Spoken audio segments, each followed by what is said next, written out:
নমস্কার বন্ধুরা, প্রথমেই বলি ভয় পাবেন না। আমি ভেবেছিলাম যে আমার আলোচনা আমি সীমাবদ্ধ রাখবো মিউচুয়াল ফান্ড এবং ফিন্যান্সের বেসিক টপিকসের ওপর, কারণ আমার নলেজ সীমিত।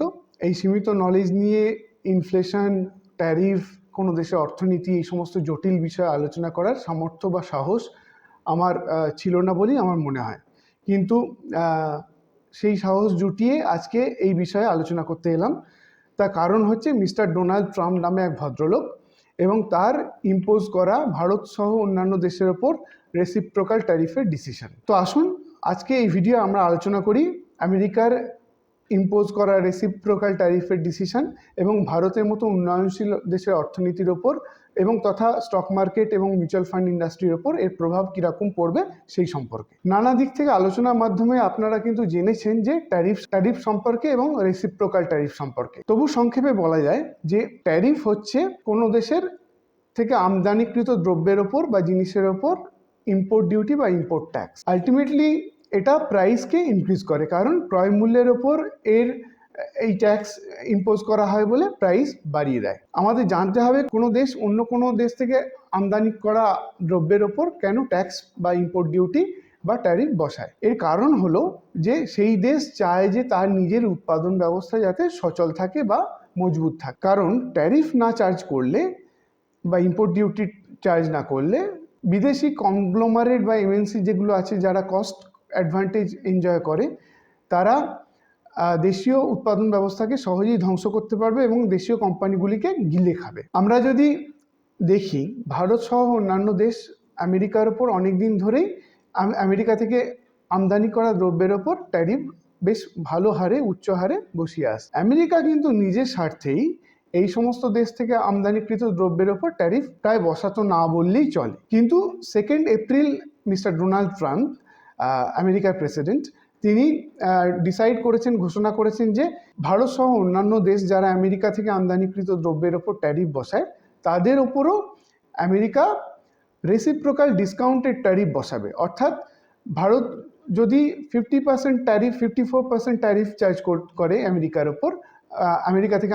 আমদানি করা দ্রব্যের ওপর, আমেরিকাও 27% রেসিপ্রোকাল ট্যারিফ চার্জ করবে ভারত থেকে আমদানিকৃত দ্রব্যের ওপর। আমেরিকা যুক্তি হিসেবে বলছে যে তারা ট্রেড ব্যালেন্সকে ঠিক করার জন্য এই রেসিপ্রোকাল ট্যারিফের ডিসিশন নিয়েছে। এবার আসুন আলোচনা করা যাক যে আমেরিকার বর্তমান আর্থিক পরিস্থিতি নিয়ে। কেন এই আলোচনা করা দরকার? তার কারণ হচ্ছে যে আমেরিকার ইম্পোজ করা এই রেসিপ্রোকাল ট্যারিফের ডিসিশন ভারতের মতো উন্নয়নশীল দেশে অর্থনীতিকে কীরকমভাবে প্রভাবিত করতে পারে সেটা জানার জন্য কিন্তু আমাদের আমেরিকার আর্থিক পরিস্থিতি একটুখানি হলেও পর্যালোচনা করতে হবে। আমেরিকার আর্থিক পরিস্থিতি যদি দেখি, আমেরিকা কিছুদিন আগে পর্যন্ত আমেরিকার ইনফ্লেশন লেভেল রেকর্ড হাই লেভেলে পৌঁছে গেছিল। এখনও সেই ইনফ্লেশন লেভেল অত্যন্ত হাই। ইনফ্লেশন এই শব্দটির মানে আমাদের একটু হলেও জানতে হবে। ইনফ্লেশন মানে হচ্ছে মুদ্রাস্ফীতি, অর্থাৎ পারচেজিং পাওয়ার অফ মানি যদি কমে যায়, টাকার ক্রয় ক্ষমতা হ্রাস পাওয়া। আমেরিকার সাপেক্ষে বলা যায় যে ডলারের ক্রয় ক্ষমতা হ্রাস পাওয়া। এটা একটা এক্সাম্পলের সাহায্যে যদি বলি তাহলে ব্যাপারটা খুব সহজে বোঝা যাবে। ধরুন যে ভারতের জেনারেল ইনফ্লেশন রেট হচ্ছে 6%। তাহলে কোনো দ্রব্য ভারতে কিনতে হলে আজকে যদি 100 টাকা দিতে হয়, সেই একই দ্রব্য 1 বছর পর কিনতে হলে 106 টাকা গুনতে হবে।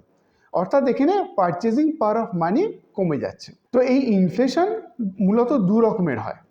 একটা হচ্ছে ডিমান্ড পুল ইনফ্লেশন আর একটা হচ্ছে কস্ট পুশ ইনফ্লেশন। তো এই ডিমান্ড পুল ইনফ্লেশন কেন হয় এবং এই ডিমান্ড পুল ইনফ্লেশন কি এবং কেন হয় সেই সম্পর্কে আমাদের একটুখানি জানতে হবে। কোনো দেশের ডিমান্ড বা চাহিদা, সেই দেশের জনগণের ডিমান্ড বা চাহিদা যদি খুব বেড়ে যায় তাহলে এই ডিমান্ড পুল ইনফ্লেশন হয়। ডিমান্ড বা চাহিদা কখন খুব বাড়ে? যখন টাকার যোগান খুব বেশি থাকে, অর্থাৎ মানুষের হাতে ব্যয়যোগ্য আয় অর্থাৎ কনজিউমেবল ইনকাম খুব বেশি থাকে, এবং অপরদিকে সেই ডিমান্ডকে মিট আপ করার জন্য সাপ্লাই যদি সমান অনুপাতে না হয় তাহলে এই ইনফ্লেশন সৃষ্টি হয়। তো এই ডিমান্ড পুল ইনফ্লেশনকে বেস্ট ডিসক্রাইব করে একটা ইংরেজি ফ্রেজ, সেটা হচ্ছে too much money chasing too few goods. অপরদিকে কস্ট পুশ ইনফ্লেশন কেন হয়?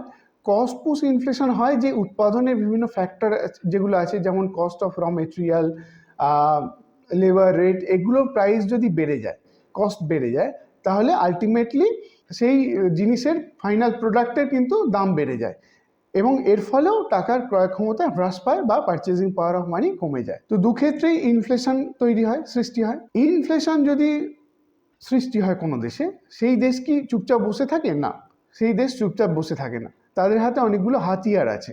সেই হাতিয়ারগুলো কি? বিভিন্ন monetary policy measure, fiscal policy measure, এই সমস্ত মেজার আছে। তো মানিটারি পলিসি মেজারের মধ্যে ইন্টারেস্ট রেট বাড়ানো কমানো হচ্ছে একটা মেজার, ফিসকাল পলিসির মধ্যে ট্যাক্স বাড়ানো কমানো সেটা একটা মেজার, গভর্নমেন্ট স্পেন্ডিং একটা মেজার। তো ডিমান্ড পুল ইনফ্লেশনের ক্ষেত্রে ইন্টারেস্ট রেট বাড়িয়ে কনজিউমেবল ইনকাম কমানো হয়। কনজিউমেবল ইনকাম কমানো মানে মানুষের হাতে ব্যয়যোগ্য আয় কমিয়ে দেওয়া। সেটা যদি হয় তাহলে ডিমান্ড কমে যাবে এবং ডিমান্ড কমলে আলটিমেটলি ইনফ্লেশনারি প্রেসারকে খানিকটা মোকাবিলা করা যাবে। এই ডিমান্ড পুল ইনফ্লেশনের ক্ষেত্রে ইন্টারেস্ট রেট কীরমভাবে কাজ করে সেটা যদি একটা এক্সাম্পলের মাধ্যমে আমরা ডিসক্রাইব করি বা ডিফাইন করি তাহলে খুব সহজে সেটা বোঝা যাবে। ধরুন আমেরিকার কথাই। আমেরিকায় আমরা জানি যে মেনলি মানুষ জিনিসপত্র কেনে ক্রেডিট কার্ডের টাকা ধার নিয়ে। তো এই ইন্টারেস্ট রেট যদি সেখানে বাড়িয়ে দেওয়া হয় তাহলে মানুষ লোন নিয়ে ইন্টারেস্ট রেট বেশি তাদের পে করতে হবে, তখন মানুষ কম লোন নেবে বা কম ক্রেডিট কার্ড ইউজ করবে জিনিসপত্র কেনার জন্য এবং আলটিমেটলি ডিমান্ড কমে যাবে এবং ইনফ্লেশনকে খানিকটা মোকাবিলা করা যাবে। অন্যদিকে ট্যাক্স বার্ডেন বাড়িয়েও, অর্থাৎ ট্যাক্স রেট বাড়িয়েও কিন্তু কনজিউমেবল ইনকাম কমানো যায়, অর্থাৎ টাকার যোগান কমানো যায়। ট্যাক্স বার্ডেন বাড়ালে মানুষের হাতে অটোমেটিক্যালি কম টাকা আসবে জিনিসপত্র কেনার জন্য, ফলে ডিমান্ড কমবে এবং ইনফ্লেশনকে খানিকটা মোকাবিলা করা যাবে। কিন্তু কস্ট পুশ ইনফ্লেশনের ক্ষেত্রে কিন্তু এই ইন্টারেস্ট রেট বাড়ানো খুব একটা কার্যকরী হয় না, বরং ফ্যাক্টর কস্ট যেমন কস্ট অফ ডেট কমিয়ে যদি প্রাইস কমানো যায় তাহলে ইনফ্লেশনকে খানিকটা মোকাবিলা করা যায়। সেই জন্য ইন্টারেস্ট রেট বাড়ানোর পরিবর্তে ইন্টারেস্ট রেট কমিয়ে কিন্তু এই কস্ট পুশ ইনফ্লেশনকে খানিকটা মোকাবিলা করার পসিবিলিটি দেখা দেয়। যে কারণে আপনারা লক্ষ্য করবেন যে আমেরিকায় যেহেতু কস্ট পুশ ইনফ্লেশনটাই মেনলি ডমিনেট করছে, সেই জন্য ইনফ্লেশন রেট হাই থাকা সত্ত্বেও আমেরিকা কিন্তু রিসেন্টলি ফেড রেট কাট করেছে। কাট করে তারা একদিকে যেমন কনজিউমেবল ইনকাম বাড়িয়েছে, তেমনি আর একটা মেজার তারা নিয়েছে, তারা ট্যাক্স বার্ডেন কমিয়েছে, সেটাও কনজিউমেবল ইনকামকে বাড়িয়েছে। অন্যদিকে রেট কাটের ফলে কস্ট অফ ডেট কমেছে, অর্থাৎ কর্পোরেট যারা লোন নেয়, বন্ড ইস্যু করে, তাদের ইন্টারেস্ট রেট কম দিতে হচ্ছে, ফলে তাদের ফাইনাল প্রোডাক্টের দাম খানিকটা কম হবে এবং সেই কম হওয়ার উদ্দেশ্য নিয়ে কিন্তু আমেরিকা এই রেট কাট করেছে, যাতে ডিমান্ড এবং সাপ্লাইয়ের একটা সামঞ্জস্য বজায় রাখা যায় এবং আলটিমেটলি ইনফ্লেশনকে কন্ট্রোল করা যায়। কিন্তু এই ক্রমাগত রেট কাট কিন্তু এফেক্টিভ বেশি দিন থাকে না। ক্রমাগত যদি রেট কাট করে ইনফ্লেশনকে মোকাবিলা করার চেষ্টা করা হয়, কস্ট পুশ ইনফ্লেশনকে মোকাবিলা করার চেষ্টা করা হয়, তাহলে আলটিমেটলি সেটা প্রোডাকশানকে অতিরিক্ত বৃদ্ধি করে দেয়। আলটিমেটলি রেজাল্ট হয় যে ইনফ্লেশনারি প্রেশার আরও বেড়ে যায়। সেই জন্য বলা যায় যে এই রেট কাটের সম্ভাবনা আমেরিকাতে অদূর কেন সুদূর ভবিষ্যতেও আর কিন্তু দেখা যাচ্ছে না। আমেরিকার নেচার অফ প্রোডাকশন যদি আমরা দেখি বা নেচার অফ কনজামশন রাদার যদি আমরা দেখি, তাহলে কিন্তু আমেরিকার বিভিন্ন ফ্যাক্টর কস্ট বেশি থাকার জন্য, যেমন লেবার রেট চার্জ, এই সমস্ত বেশি থাকার জন্য তারা উৎপাদনের পরিবর্তে মেনলি আমদানি করা দ্রব্যের ওপর বেশি ডিপেন্ডেন্ট। তো এই রেসিপ্রোকাল ট্যারিফ ইম্পোজ করার জন্য তাদের কিন্তু আলটিমেটলি বেশি প্রাইস দিতে হবে কনজামশন করার জন্য, যা কিন্তু ইনফ্লেশনকে আরও বেশি বাড়িয়ে দেবে এবং আমেরিকাকে রিসেশনের দিকে ঠেলে দিতে পারে। যদি কোনো পরপর দুটো কোয়ার্টারে জিডিপি গ্রোথ রেট নেগেটিভ হয়, তাহলে সেই দেশ রিসেশনের মধ্যে দিয়ে যাচ্ছে বলে মনে করা হয়। এখানে উল্লেখ্য যে মাইল্ড ইনফ্লেশন কিন্তু অর্থনীতি ডেভেলপমেন্টের পক্ষে সহায়ক, কারণ সেটা জিডিপি গ্রোথ রেটকে সহায়তা করে। এবার আসা যাক যে আমেরিকার এই ডিসিশন, অর্থাৎ রেসিপ্রোকাল ট্যারিফ ইম্পোজ করার যে ডিসিশন, সেটা ভারতের মতো উন্নয়নশীল দেশের অর্থনীতি, স্টক মার্কেট এবং মিউচুয়াল ফান্ড ইন্ডাস্ট্রিকে কীরমভাবে প্রভাবিত করতে পারে। কোনো সেক্টরের নাম না করে বলছি যে ভারতের অনেক কোম্পানি এবং সেক্টর আছে যেগুলো এক্সপোর্ট করে, জিনিসপত্র এক্সপোর্ট করে, এবং তার একটা বেশ বড় পরিমাণ অংশ আমেরিকাতে এক্সপোর্ট করে। এবার আমেরিকার নেচার অফ প্রোডাকশন আমরা যদি দেখি, তাহলে আমেরিকা ফ্যাক্টর কস্ট বেশি থাকার জন্য আমেরিকা কিন্তু এই মেক ইন আমেরিকা পলিসি যেটা ইমপ্লিমেন্ট করতে চাইছে সেটা কিন্তু ইমপ্লিমেন্ট করতে পারবে না, যেটা মেক ইন ইন্ডিয়ার ক্ষেত্রে সম্ভব হবে। ফলে এক্সপোর্ট ওরিয়েন্টেড কোম্পানি যেগুলো ইন্ডিয়ার রয়েছে বা সেক্টর রয়েছে, অনেকে মনে করছেন যে তাদের এক্সপোর্ট পরিমাণ কমে যাবে এবং আলটিমেটলি সেটা আর্নিং এবং প্রাইসকে ক্ষতিগ্রস্ত করবে, অর্থাৎ আর্নিং কমে যাবে এবং তার ফলে প্রাইস ড্রপ হবে। কিন্তু আমার মনে হয় ভারত এখানে একটা কম্পিটিটিভ অ্যাডভান্টেজ পাবে। আমেরিকার নেচার অফ প্রোডাকশন আমি আগেও বলেছি, আমেরিকার নেচার অফ কনজামশন বা প্রোডাকশন যদি দেখি, তারা আমদানিকৃত দ্রব্যের ওপরই বেশি নির্ভরশীল। রাতারাতি সেই মেক ইন আমেরিকা পলিসি তারা ইমপ্লিমেন্ট করতে পারবে না ফ্যাক্টর কস্ট বেশি থাকার জন্য। কেউ 14,000 টাকা মাসে মাইনে নিয়ে আইফোন অ্যাসেম্বল করবে না, ফলে আমেরিকাকে সেগুলো বিদেশ থেকে আমদানি করতেই হবে, ভারত, চায়না, ভিয়েতনাম এই সমস্ত দেশের থেকে। এবার ভারতের রেসিপ্রোকাল ট্যারিফ যেহেতু ইম্পোজিশন কম আছে অন্যান্য দেশের তুলনায়, ভিয়েতনাম, চায়না এই সমস্ত দেশের তুলনায়, ফলে ভারত কিন্তু একটা কম্পিটিটিভ অ্যাডভান্টেজ পাবে। ফলে প্রাইস ইনক্রিজ হলেও, এক্সপোর্ট প্রাইস ইনক্রিজ হলেও ভারত কিন্তু, ভারতের যে সেক্টরগুলো বা কোম্পানিগুলো এক্সপোর্ট করে আমেরিকা এক্সপোর্ট করে, তারা কিন্তু ইনক্রিজ প্রাইসেই এক্সপোর্ট করতে পারবে এবং তাদের আর্নিং এবং স্টক প্রাইস অতটা ক্ষতিগ্রস্ত হবে না বলেই আমার মনে হয়। আর একটা কথা এখানে উল্লেখযোগ্য, যে ভারতের মতো 150 কোটি দেশ, সেটা ডোমেস্টিক প্রোডাক্টের ওপরই, ডোমেস্টিক ডিমান্ডের ওপরই বেশি নির্ভরশীল। ভারতের ডিমান্ড প্রচুর রয়েছে, ডোমেস্টিক ডিমান্ড, 150 কোটির দেশ। এছাড়া ভারতের অর্থনীতি ভিত অত্যন্ত মজবুত। ভারতের যে অর্থনৈতিক ম্যাক্রো ইকোনমিক ফ্যাক্টরগুলো আছে, যেমন GDP growth rate, controlled inflation, demographic profile, এগুলো সমস্ত পজিটিভ।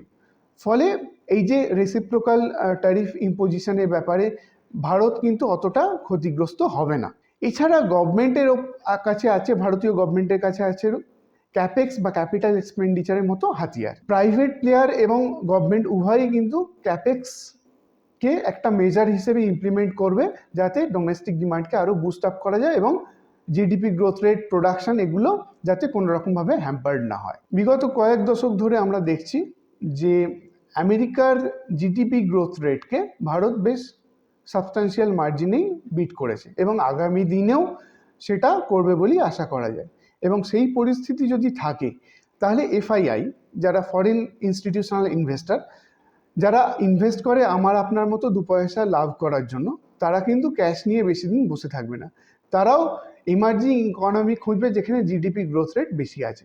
ফলে ভারত আগামী দিনেও তাদের কাছে একটা লিউক্রেটিভ ডেস্টিনেশন হিসেবেই থাকবে ইনভেস্টমেন্টের জন্য, এটা আশা করা যায়। ফলে রিসেন্টলি এফআইআই নেট সেলের ফলে যে ভারতের স্টক মার্কেট কিছুটা ক্র্যাশ করেছে, ফল করেছে, সেই পরিস্থিতি আগামী দিনে থাকবে না। এবং সেই ম্যাগনিটিউড, অর্থাৎ এফআইআই নেট সেলসের ম্যাগনিটিউড কিন্তু আস্তে আস্তে ক্রমাগত কমছে, সেটা কিন্তু আপনারা লক্ষ্য করতে পারছেন একটু ডেটা যদি আপনারা সার্চ করেন। ফলে এটাও প্রমাণিত হবে যে এই এফআইআই নেট সেলস বা এফআইআইয়ের ভারতের শেয়ার বিক্রি করার যে টেন্ডেন্সি, সেটা একটা প্রফিট বুকিং টেন্ডেন্সি এবং কোনো মাস্ট এক্সিট বা মাস এক্সোডাস নয়। আমেরিকায় যদি রিসেশন হয় বা রিসেশনারি প্রেসার হয়, তাহলে ভারতের মতো অর্থনীতিতে কি হবে? কোনো দেশে ভূমিকম্প হলে সমস্ত বাড়ি কাঁপে, যে বাড়ির ভিত মজবুত সে বাড়িও কাঁপে, কিন্তু পড়ে না। তেমনি ভারতের ক্ষেত্রেও বলা যায় যে ভারতের ইকোনমিক ভিত অত্যন্ত মজবুত, দৃঢ়। ফলে আমেরিকার যদি রিসেশনারি প্রেসার থাকে বা রিসেশনের মতো পরিস্থিতি হয়, তাহলে ভারতের অর্থনীতি সাময়িকভাবে হয়তো একটুখানি ক্ষতিগ্রস্ত হবে, স্টক মার্কেট পড়েছে বা পড়বে কিছুটা, কিন্তু লং রানে বা মিডিয়াম টু লং রানে এই পরিস্থিতি আর থাকবে না। ভারতের অর্থনীতি এবং স্টক মার্কেট আবার রিভাইভ করবে এবং যেরকম জিডিপি গ্রোথ রেট বা যেরকম রিটার্ন ভারতের মিউচুয়াল ফান্ড ইন্ডাস্ট্রিগুলো প্রোভাইড করে আসছে, সেরকম প্রোভাইড করবে বলেই আমার মনে হয়, ধারণা। এবং আগামী দিনে খুব বেশি দিন সেটা দেরি নেই, ভারতের মার্কেট আবার র্যালি পাবে। কিন্তু যেহেতু রেসিপ্রোকাল ট্যারিফের ইম্পোজিশনের একটা আভাস অনেক দিন ধরে পাওয়া যাচ্ছে এবং মার্কেট কিছুটা হলেও ডিসকাউন্ট করেছে এই ফ্যাক্টরটাকে, কিন্তু এখনও ডিসকাউন্টেড হচ্ছে এবং আগামী দিনেও কিছুদিন হয়তো ডিসকাউন্টেড হবে। ফলে আমার মনে হয় যে আগামী একটা কি দুটো কোয়ার্টার মার্কেট, ভারতীয় মার্কেট, স্টক মার্কেট একটু ভলাটাইল থাকবে এবং একটু হলেও ফল করতে পারে, কিন্তু বেশি দিন এই পরিস্থিতি সাস্টেন করবে না। ফলে ভীত বা আতঙ্কিত হওয়ার কোনো কারণ নেই, বরং এই পরিস্থিতিকে আপনারা একটা অপরচুনিটি হিসেবেই দেখুন নতুন ইনভেস্ট করার জন্য, নতুন ফ্রেশ ইনভেস্টমেন্টের জন্য। যাদের মিউচুয়াল ফান্ড এখন রেডিংকে রয়েছে, অর্থাৎ মার্কেট হাইয়ের দিকে একটু ইনভেস্ট করেছেন, তারা তাদের ওয়েটেড অ্যাভারেজ রেট অফ রিটার্নকে বাড়ানোর জন্য এই পরিস্থিতিটাকে কাজে লাগাতে পারেন, এই ইনভেস্টমেন্ট অপরচুনিটি যেটা এখন রয়েছে। সুতরাং ভীত আতঙ্কিত হবেন না, পেশেন্স রাখুন, স্টে ইনভেস্টেড থাকুন এবং নতুন করে ইনভেস্ট করুন, এটাই হবে আমার সাজেশন। তো বন্ধুরা, আর একটা কথাও বলার, যে এটা কিন্তু লক্ষণীয় হবে যে বিগত কয়েক বছর ধরে, 3-4 বছর ধরে ভারতের মিউচুয়াল ফান্ডগুলো মুড়ি মিছরি সমস্ত এক হয়ে গেছিলো, অর্থাৎ ভালো ফান্ড খারাপ ফান্ড সবাই ভালো পারফর্ম করছিল। সেই পরিস্থিতি হয়তো নাও থাকতে পারে। আমাদের উইনারদের থেকে লুজারদের আলাদা করতে হবে, ভালো ফান্ড থেকে খারাপ ফান্ড আলাদা করতে হবে এবং ভালো স্কিমগুলো বাঁচতে হবে। কারণ আমি আবার বলছি, মুড়ি মিছরি একদর হবে না আগামী দিনে। সেই জন্য ভালো করে জাজমেন্ট করে মিউচুয়াল ফান্ড স্কিম বাছুন। যদি নিজেরা না পারেন, ভালো দক্ষ অ্যাডভাইজারের সাহায্য নিন, এবং আমার মনে হয় এই পরিস্থিতিতে একজন অ্যাডভাইজারের রেসপন্সিবিলিটি অনেকখানি বেড়ে গেল, একজন মিউচুয়াল ফান্ড ডিস্ট্রিবিউটারের রেসপন্সিবিলিটি অনেক বেড়ে গেল। তারা আশা করি সঠিকভাবে তাদের ইনভেস্টরদের গাইড করবেন এবং এই পরিস্থিতি মোকাবিলা করার জন্য সাহায্য করবেন। তো বন্ধুরা, আপনারা যদি আমার এই ভিডিওটাকে একটু হেল্পফুল মনে করেন বা আপনাদের নলেজ এনহ্যান্স করেছে বলে মনে করেন, তাহলে এই ভিডিওটি শেয়ার করবেন এবং আমার এই চ্যানেলটিকে সাবস্ক্রাইব করবেন।